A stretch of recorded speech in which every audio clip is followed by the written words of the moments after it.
ñuy ñëpp di ziar ñëpp ku dugg rek mu partagé ñu leen di ñaanal yàlla defal leen jàmm ak salaam defal leen tawféex kenn ku nekk li ngay yóotu ci àdduna yàlla na nga ko jot ba mu des fitna donc ñu nuyu ñëpp di ziar ñëpp di baalu ñëpp àq baal nañ ñëpp yàlla nañ yàlla boole baal mais ñu fekkee ay déwén donc wax dëgg yàlla lépp lu ñu ñaan ci Sénégal yàlla na ko yàlla sottal donc yàlla def fi wisaare fi tawféex comme ni ma leen ko waxee sànq rek à la suite de l'ami de Rodriguez Pape Alé Niang vraiment ñun dañuy ñëw clarifier l'opinion nationale comme internationale parce que dañuy faral di wax rek ne la woon wóni na la woon wën na parce que tout simplement Pape Alé tiim nga sa këyit di def sa comment dirais-je di def sa show médiatique di fen say fen sans pour autant nga indi ay clarification yoo xam yu leer la bu la neexee parce que Sénégal moom moo mel noo xam ni kenn ku ne mën nga jóg moment bu la neexee wax lu la neex ça y a pas de souci mais quelque chose est très clair pour votre gouvernement Pape Alé Niang ñun dañuy ñëw à chaque fois di clarifier Sénégalais yi ne ce qui s'est passé à la DGE continuité la par rapport à ce qui s'est passé à la conférence des leaders te dinaa ci ñëw léegi ak ay firnde yu leer nañ maanaam li xew biir DGE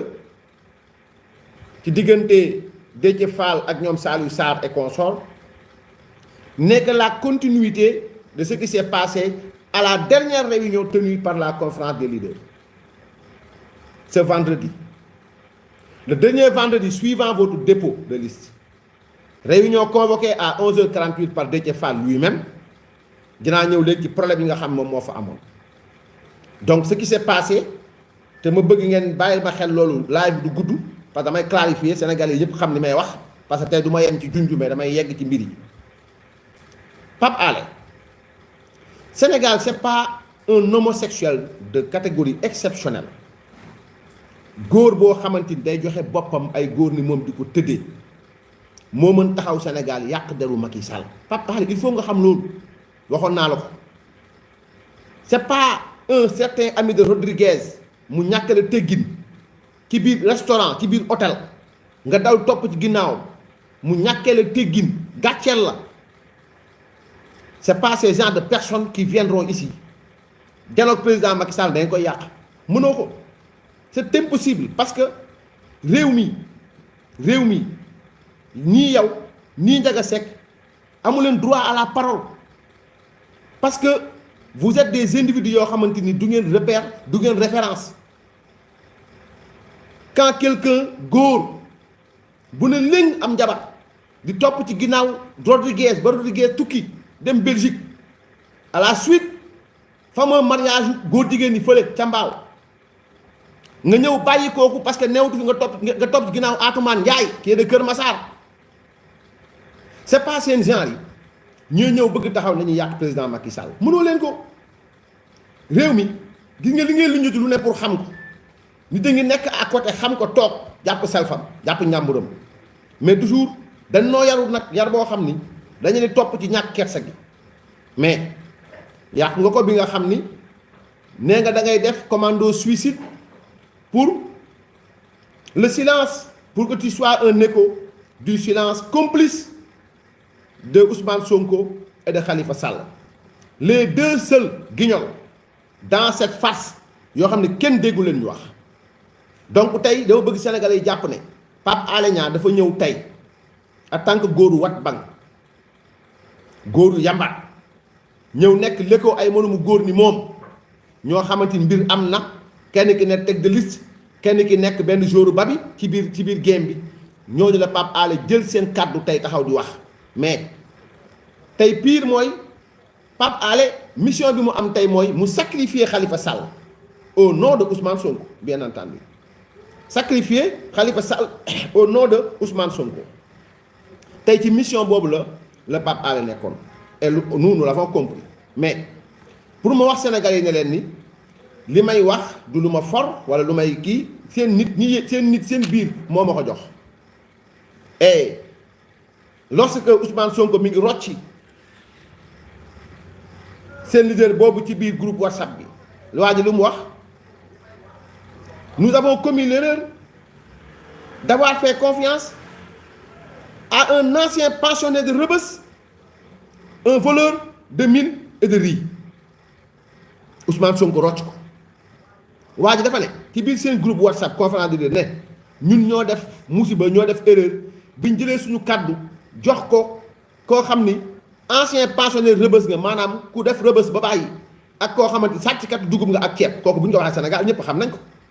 ki génn Rebeuss sàccoon ceeb ak dugub fii ci mairie Dakar loolu démb la bañ ko laajee mu ne du man kot kooku démb la waa ji wax ko Ousmane Sonko rocc ko automatiquement ci groupe conférence de leaders sans scrupule.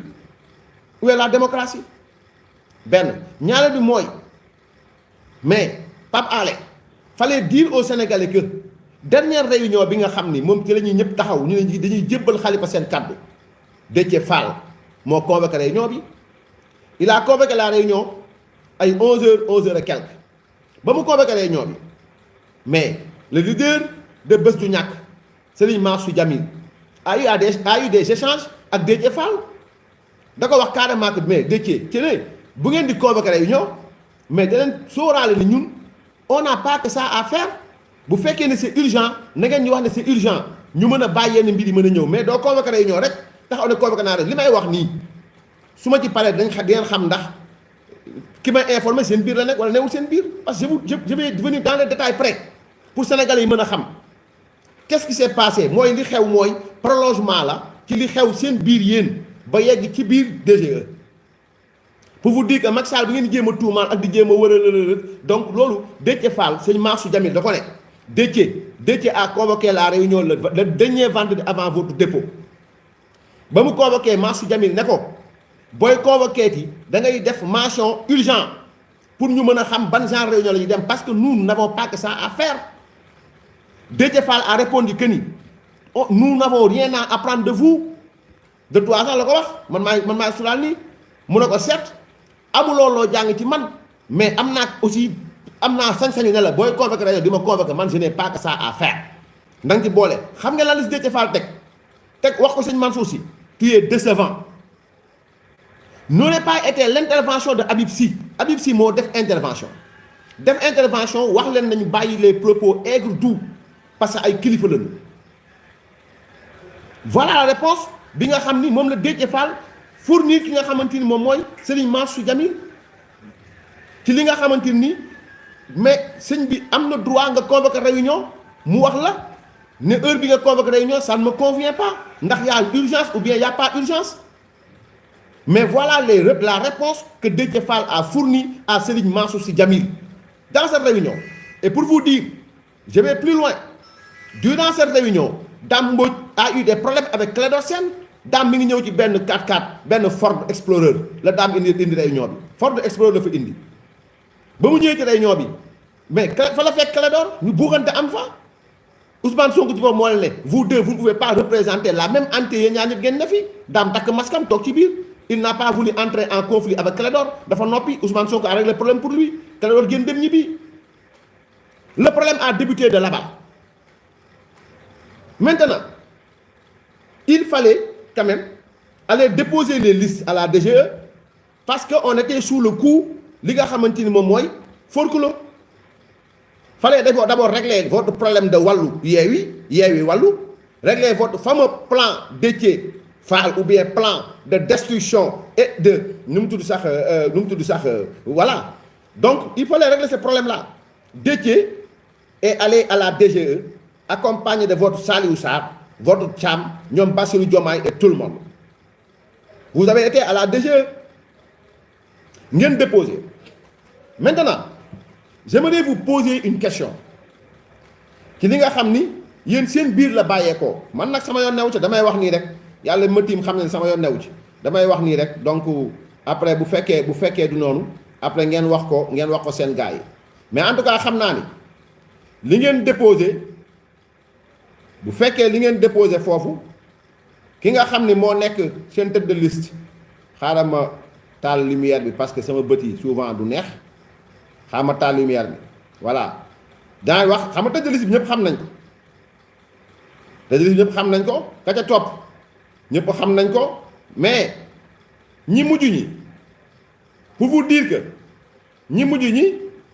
ki moom en tout cas ki mujjee def mooy borom numéro carte d'identité bi 10 24 13 950 ci yéen ñi nga xam ne yéen a bokk Yewwi xool leen liste bi laa wax ki moom numéro carte d'identité bii moom lañ mujjee def ingénieur la ab ingénieur la c'est le dernier moo tëj baal bi maanaam kooku moom du jàll liste bii ngeen déposé Déthié Fall lui-même l'a déposé à la DGE parce que c'est impossible, impensable qu'à la DGE une personne autre que le mandataire puisse déposer la liste. Impossible. Des deux choses l'une. Soit Déthié Fall fen na leen fen Yewwi Askan Wi, soit moom Déthié Fall ak Ousmane Sonko xam nañ bu baax a baax ce qui se passe ci liste boobu parce que Barthélemy bu génnee di wax il doit être plus intelligent que ça. L'agneau du sacrifice, mais c'est Barthélemy. Posez-vous des questions politiques et cherchez les réponses politiques. Quand quelqu'un me dit, vous faites que dañ taxaw télé nit taxaw ne à qui profite le crime, quand le crime di profiter, mais quand on a Barthélemy Diaz mi nga xam ne jàpp ne dafa taxaw ci digg ndëndam nga jël comment dirais-je Ousmane Sonko nga jël Khalifa Sall mais ñoom ñett mais gédd la kan moo ci nangu kenn wala kenn donc nguur gi lu ci yoonam à quoi ça sert nguur gi génn di dem di xeex Barthélemy wala muy xeex Massamba wala muy xeex Mademba benn ñaareel bi mooy Déthié Fall moom bi ngeen jox seen cachet jox ko seen signature jébbal ko lépp jébbal Khalifa jël jébbal lépp Déthié Fall Déthié dem ba ci biir liste bi bu nekkee liste bi dëng na mais ma foi kan lañ koy laaj. souvenez-vous kan moo woo Barthélemy Diaz ne ko liste bi dafa nar a forclos Barthélemy dañ ko woo il a anticipé en tant que politique. Barthélemy xam na ne moment boobu du moment ay visiter ay contrôle juridique de Barth moo la ko gën a xam mais dafa anticiper il a anticipé anticiper maintenant pour indi jiixi jaaxa mu pare nguuda ñëw indi une fausse lecture, une lecture tronquée malhonnête ci li nga xamante moom mooy code électoral mu pare nag Ousmane Sonko jël nu mu tudd sax son chien de balcon ou bien sa chienne, vous pouvez dire sa chienne parce que Pape Alé on peut bel et bien conjuguer ou bien on peut bel et bien animer le féminin ci li nga xam moom la donc Sonko jël sa chienne Pape Alé mu dem taxaw di raconte du n'importe quoi Sénégalais taxaw war koo dégg mais Pape Alé dans ce pays tu n'as plus droit à la parole dëgg bi fu mu doon nii góor ñee wax dëgg yi wala jigéen dëgg yi mais pas diggante bi la parole maintenant est aux hommes, aux vrais hommes et aux femmes, aux vraies femmes mais diggante bi nii góor nii jigéen nii góor di daw derrière ordre de guerre bu mu dem nga daw derrière Atoumane Kër Massar tu n'as plus droit à la parole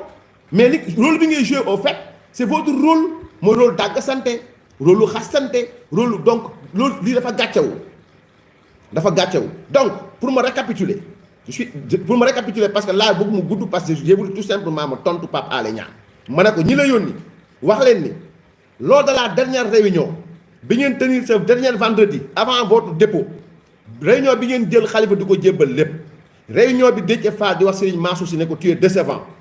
bi Habib Sy di leen woo au calme réunion bi Dame Mbodj ak Clédor Sène doon waaj a am foofu problème parce que ñoom ñaar la ñu représenté benn entité ñoom ñaar mënuñu woon nekk ci benn mbir donc réunion boobu ngeen jël Khalifa jébbal ko seen lépp Khalifa jël lépp jébbal ko Déthié Fall Déthié Fall jël lépp jébbal ko nu mu tudd sax DGE. Maintenant pour ngeen régler problème bi pour régler le problème Déthié na génne liste bu mu déposé parce que am na décharge Déthié bu déposé mais Déthié a la décharge de ce qu'il a déposé gis nga booy déposé à la DGE dafay am procès verbal de dépôt maanaam li nga déposé nombre temps en lettres et en chiffres nga am décharge am li nga am récépissé de dépôt am décharge am lépp mais yow ñett nga am jox nga benn DGE jox benn bi Sénat DGE moo jël ñaari après mu jox Sénat mais yow yor nga benn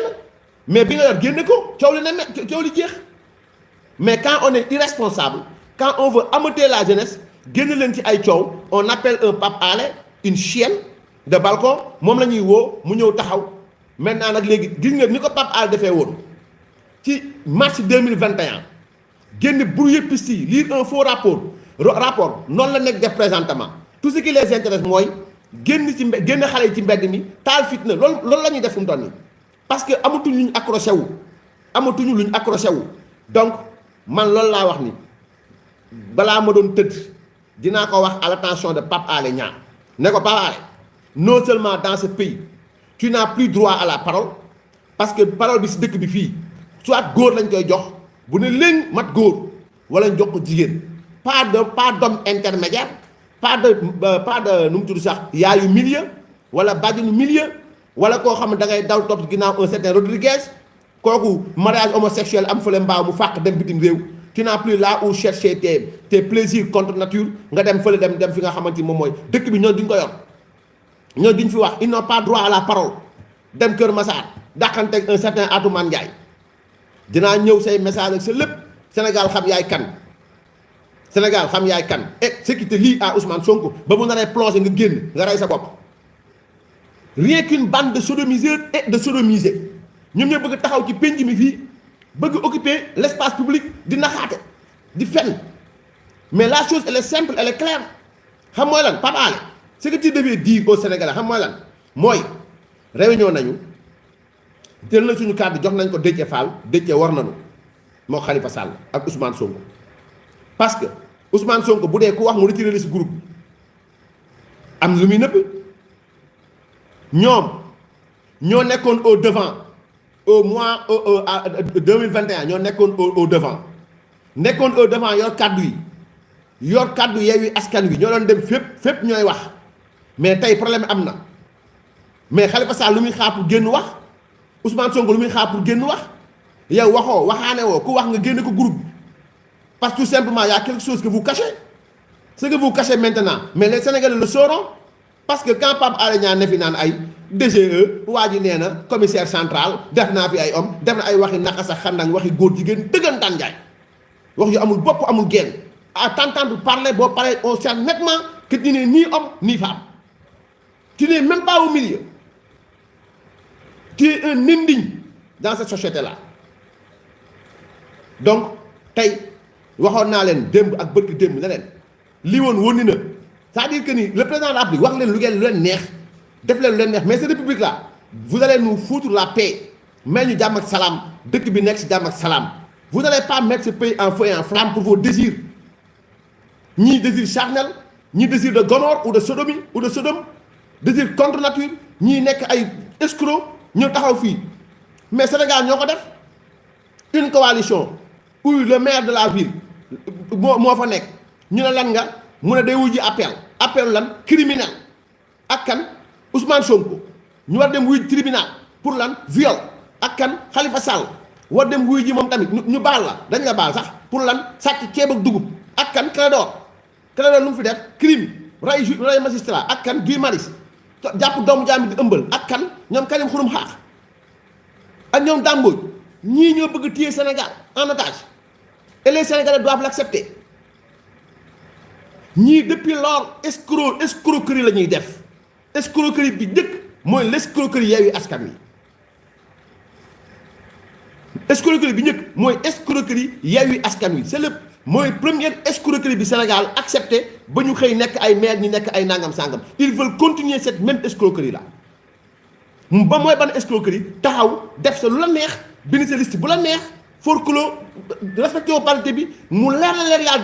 dañu war a rejeter sa liste nga bëgg génn woo ay journaliste fenkat ay góor jigéen woo ay con ñu bëgg taxaw ñëw modifier wax ji amate waa population génn xale dem deewi comme vous l'aviez fait en mars 2021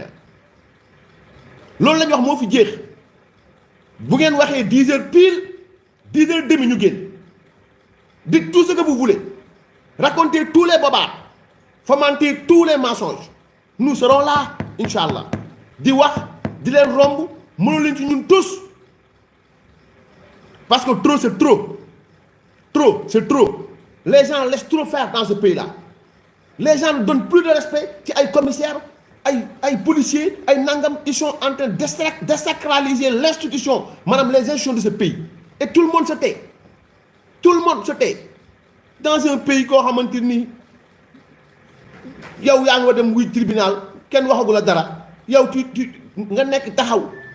nekk benn genre dictateur ci benn groupe WhatsApp ku wax nga dindi mais demandez à Déthié Fall mi nga xam ni ba muy génn mook Saliou Sarr ñoo ànd ba muy génn déjà lan moo tax ñu ànd demandez à Saliou Sarr xam nga Pape Alé abala da nga toog di wax di raconter scénario man li ma wax dama bëgg boo ñibbee seen yeewi la xaw ma yeewi nga laaj leen ñoom seen dernière réunion vendredi qu'est-ce que Déthié Fall a dit à Serigne Mansour Djamil tu es décevant ku la mag baay mat la kilifa mat la Serigne nga jàkkaarloog moom amoo yar amoo teggin donc il a fallu l'intervention de Habib Sy pour calmer les ardeurs il a fallu l'intervention de Ousmane Sonko pour calmer Clédor et nu mu tudd sax et l'autre là Dame Mbodj donc ce qui veut dire que ni xëccoo beeg pëccoxoo beeg xiiroo beeg ŋaayoo bi mooy Sénégal intéressé wu leen ce qui vous intéresse c'est vos intérêts crypto personnels tey ma doon député mbaa jàmm du am ci réew mi tey ma doon député mbaa jàmm du am ci réew mi loolu mooy lan ça c'est quoi ça donc lii laa ne woon dinaa ko yeggee askan bi en attendant nag maintenant Pape Alé xam nga xaayaan ku dégg séeréer dama la avertir une fois 2 fois 3 fois je vais entrer ci choses sérieuses yi et pour bientôt yow Ousmane Sonko Ousmane moom bàyyi ko muy wër di xool li ñu wax ñun fan la ko war a mën a demee jéem a gérer xool fan la mbir yi sennee wëral rek Ousmane wëral nu mu la neexee wax naa la li ma yow dama ko téye ba pare wëral nu mu la neexee donc ñi ngi sant ñëpp di gërëm ñëpp bëggumoon laa fi gudd mais il fallait que quelqu'un se lève et répond à cet imbécile de catégorie exceptionnelle ngeen baal ma ci wax ji parce que parfois nag xol day jeex bàllee mu baax a baax ci wax ji donc sant nañ ñëpp gërëm nañ ñëpp di ñaan yàlla def jàmm Sénégal di wax Pape Alé Niang dans ce pays tu n'as plus droit à la parole yow ak Ndiaga Seck ak Ousmane Sonko parce que quand dans ce pays mi ngi doon daal alhamdulilah rabbil alamin donc ñu ngi sant ñëpp di gërëm ñëpp ngeen jàpp bu baax li ma leen wax naa la xewante réunion bi liste bii ma téye nii liir ko nii te mu nekk nii ci yéen la bàyyeekoo Déthié Fall la ko déposé liste baa ngi nii Déthié Fall la ko déposé donc mu ngi nii donc foofu ci DGE de A à Z et dans tous les départements li Déthié wax la waxuma li ngeen génne yéen de li Déthié déposé laa wax DGE li Déthié déposé DGE mi ngi fii maintenant nag wër leen lu mu leen neexee comme que ma la wax da ngeen di gàttombe ak di zigla wër leen lu mu leen neexee rek les gens auront le temps de rétablir la vérité des choses Dakar da ngeen di forclos Déthié waxu leen dëgg liste bii li ngeen génne Déthié Fall ñetti góor la tegle moo fi ne il a menti et il va continuer à vous mentir parce qu'il a été irresponsable manipulé qu'il a été donc cachet mandataire moo ci nekk signature am moo ci nekk moom moo fa nekkoon donc bu ngeen di wër un coupable wëri leen ko feneen cherchez le coupable dans vos rangs Dans vos rangs, le coupable est parmi vous. Ceux qui nous ont fait sont parmi vous. C'est une réunion de A à Z, lu fa xew d'une minute à l'autre, Pape Alé. Nga ma yow ne da ngay wax conversation président nangam sang. Conversation diggante journaliste góor jigéen ak faram am nañ ko. Diggante góor jigéen ak faram am nañ ko.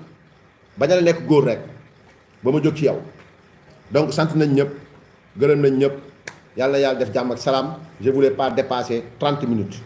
mais il fallait que quelqu'un se lève. Donc dellawaat bëy yi ci enclos bi les chèvres et les boucs dans l'enclos incha allah donc sant nañ ñëpp gërëm ñëpp di ñaan yàlla subhanahu wa taala yàlla def jàmm Sénégal. Quant à live suba bi on va revenir, ce sera beaucoup plus technique lii réplique la woon pour ñi comprendre réplique la mais demain on sera là document par document et incha allah on invitera un juriste. Parce que mbir mu nekk ak ka ca war a wax parce que aalim min kulli fànn baaxul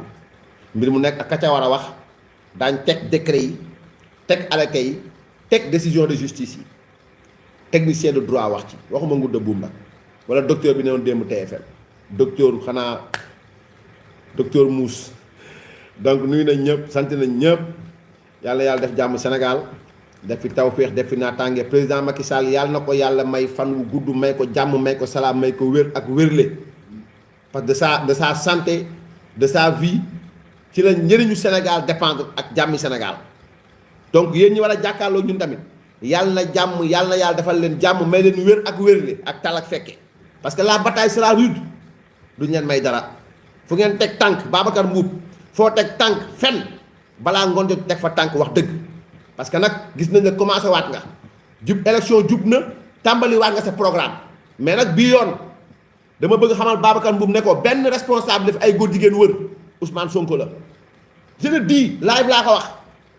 benn responsable moo fi def yi fi góor jigéen Ousmane Sonko la parce que mooy sodomiser ay góor jigéen wër ko maintenant dama ne Babacar ginnaaw da ngay wër góor jigéen am na fi responsable boo xam parti la jiite day sodomiser.